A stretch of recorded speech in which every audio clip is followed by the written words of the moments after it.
Okay, time to solve a very interesting 5 marks question. Chapter name Dual Nature of Matter and Radiation, CBSE 2023. Similar question यहाँ पे लिखा हुआ है. Figure shows the variation of photocurrent as a function of potential difference between the plate of photocell when incident beam. अब ये beam कौन कौन सी A, B and C and D 4 light यहाँ पे डाली गई है अलग अलग वेवलेंथ की या यूं कहें अलग अलग फ्रीक्वेंसी की on the photocell. Examine the given figure and answer the following question. अब ये जो फिगर बना है इसको देखते हुए हमें 3 क्वेश्चन का आंसर देना है. पहला जो है which light beam has highest frequency and why. Okay, second है which beam has longest wavelength and why, and third question है which light beam eject photo electron with maximum momentum and why. तो इसमें जो की concept use होगा we have already discuss in a one shot video. जो previous video में हमने discuss किया था वो ये रहा. वहां पे हम लोगों ने ये डिस्कस किया था कि जो स्टॉपिंग पोटेंशियल है इसके ऊपर फ्रीक्वेंसी का क्या इफेक्ट होगा. जो इंसिडेंट फ्रीक्वेंसी है वहाँ हम लोग ने देखा था कि जैसे जैसे we will increase the incident frequency तो लाइट की एनर्जी बढ़ेगी. फोटोन कंसेप्ट से एनर्जी जो है वो एच न्यू के बराबर है. तो जैसे जैसे हम लोग फ्रीक्वेंसी इंक्रीज करेंगे जो एनर्जी है इंसिडेंट फोटोन की वो बढ़ेगी. एक पार्ट डिस्ट्रीब्यूट हो जाएगा अकॉर्डिंग टू आइंस्टाइन इक्वेशन जो फंक्शन को सेटिस्फाई करने में. जो रेस्ट पार्ट है जैसे जैसे हम लोग फ्रीक्वेंसी बढ़ाएंगे तो ज़्यादा काइनेटिक एनर्जी के फोटोन निकलेंगे. उनको रोकने के लिए जो स्टॉपिंग पोटेंशियल के करस्पॉन्डिंग रिक्वायरमेंट है वो भी बढ़ जाएगी. तो as we will increase the frequency the stopping potential will increase and it will actually increase linearly. Straight line का एक रिलेशन मिलेगा. वो हम लोग ने एक और ग्राफ में देखा था कि जैसे जैसे फ्रीक्वेंसी हम बढ़ाएंगे वैसे वैसे स्टॉपिंग पोटेंशियल बढ़ेगा. इसी कंसेप्ट का यहाँ पे हम लोग यूज़ करेंगे.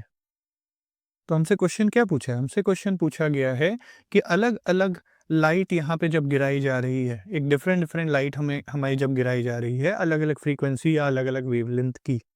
ओके, तो हमें पहले क्वेश्चन में पूछ रहा है कि हाईएस्ट फ्रीक्वेंसी हमें बताना क्या है. ओके, हाईएस्ट फ्रीक्वेंसी हमें बताना है. तो यहाँ पे जो पोटेंशियल हम लोग अप्लाई कर रहे हैं उसमें वेरिएशन कर रहे हैं और करंट का. तो जो ग्राफ अभी हम लोग ने ऊपर देखा था जो ग्राफ इस तरीके का था स्टॉपिंग पोटेंशियल वाला ग्राफ, ये उसी ग्राफ के 4 वेरिएशन बने हुए हैं ए बी सी और डी के लिए. यहाँ से ऑब्जर्व करके हमें सिंपली बताना है कि हाईएस्ट फ्रीक्वेंसी किसकी होगी. तो हमने अभी ऊपर जस्ट देखा जो की कंसेप्ट यहाँ पे यूज हो रहा है. की कंसेप्ट ये है कि स्टॉपिंग पोटेंशियल जो है वो फ्रीक्वेंसी के डायरेक्टली प्रोपोर्शनल है. यानी कि higher the stopping potential higher will be the frequency. हमें यही बताना है कि हाईएस्ट फ्रीक्वेंसी किसकी होगी. सवाल उठा कि स्टॉपिंग पोटेंशियल ग्राफ से कैसे देखें. तो स्टॉपिंग पोटेंशियल वही है जहां पे ये नेगेटिव साइड में हमारे एक्सिस को टच कर रहा है. ओके, और वो हमें क्लियरली दिख रहा है. जो रेड वाला है यानी जो बी वाला है उसका स्टॉपिंग पोटेंशियल मैक्सिमम है. और स्टॉपिंग पोटेंशियल मैक्सिमम होने का मतलब है कि वहां पे लाइट सबसे ज्यादा फ्रीक्वेंसी की होगी. तो ऑप्शन ए में हम लोग लिख सकते हैं since we know that stopping potential is directly proportional to potential to, या since भी हटाएं we know that से ही start कर लें. We know that stopping potential is directly proportional to frequency of incident radiation. Frequency of incident radiation. So, okay, now from figure, light B has highest stopping potential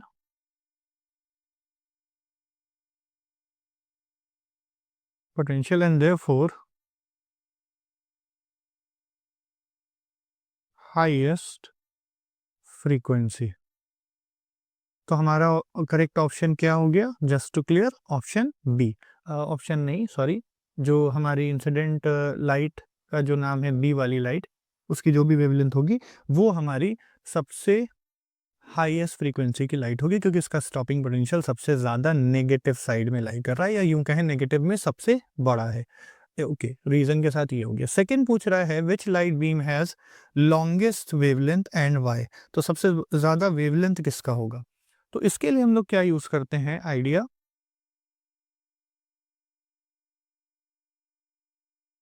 we know that, again equation represent करना exam में बहुत important है specially अगर वो 5 marks का question है.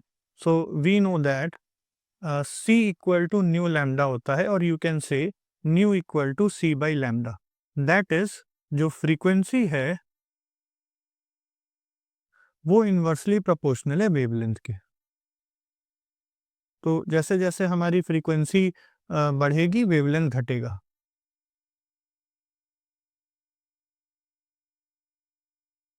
Okay, हमसे पूछा है क्वेश्चन में कि लॉन्गेस्ट वेवलेंथ किसकी होगी, तो फॉर लॉन्गेस्ट वेवलेंथ या फिर this implies that longest wavelength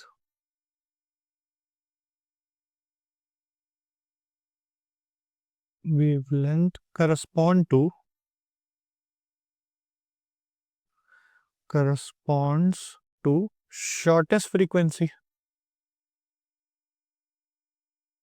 or you can say not shortest, we can say lowest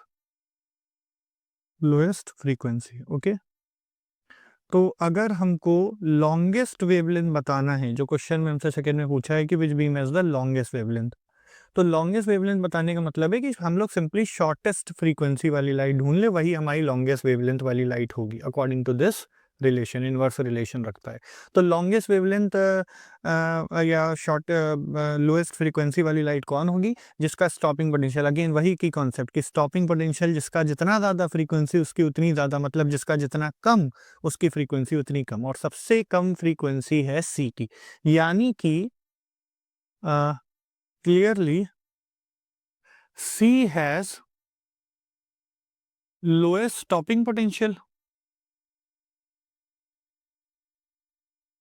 and therefore lowest frequency और highest या longest wavelength। तो क्लियर हो गया कि जो हमारी लाइट C है वो हमारा करेक्ट आंसर है। तो यहाँ पे सेकेंड वाले का आंसर हो जाएगा सी की सबसे कम स्टॉपिंग पोटेंशियल, यानी कि सबसे कम फ्रीक्वेंसी, यानी कि सबसे ज्यादा वेवलेंथ। ओके, नेक्स्ट पूछ रहा है which light beam eject photo electron with maximum momentum and why. Obviously इसका आंसर बी होगा, क्योंकि बी का स्टॉपिंग पोटेंशियल सबसे ज्यादा।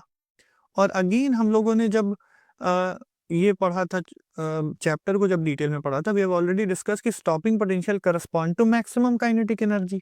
अब काइनेटिक एनर्जी किसी की ज्यादा है तो ऑब्वियसली मोमेंटम ज्यादा होगा। तो इसको हम लोग कैसे डिपिक्ट कर सकते हैं, हमने मैक्सिमम वेवलेंथ बताना है। सिंस या फिर एज वी नो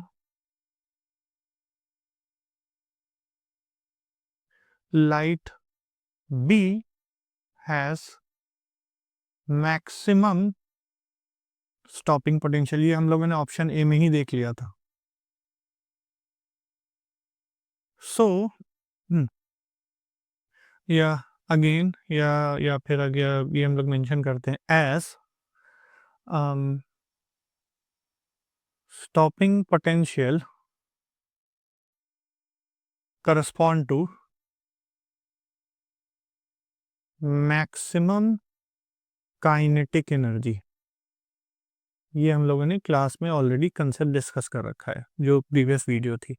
तो stopping potential correspond to maximum kinetic energy. तो अगर स्टॉपिंग पोटेंशियल करस्पॉन्ड कर रहा है मैक्सिमम काइनेटिक एनर्जी का, तो लाइट बी के पास मैक्सिमम स्टॉपिंग पोटेंशियल है, सबसे ज़्यादा, मतलब among all the four light सबसे ज़्यादा स्टॉपिंग पोटेंशियल इसी का है, तो सबसे ज़्यादा काइनेटिक एनर्जी इसी के करस्पॉन्डिंग होगी।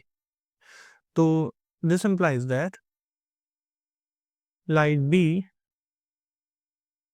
Corresponds to maximum kinetic energy of ejected electron and therefore, अगर ऑब्वियस सी बात है काइनेटिक एनर्जी ज्यादा तेज चल रहा है तो मोमेंटम भी ज्यादा होगा, and therefore highest momentum we can say, या मैक्सिमम ही कह ले,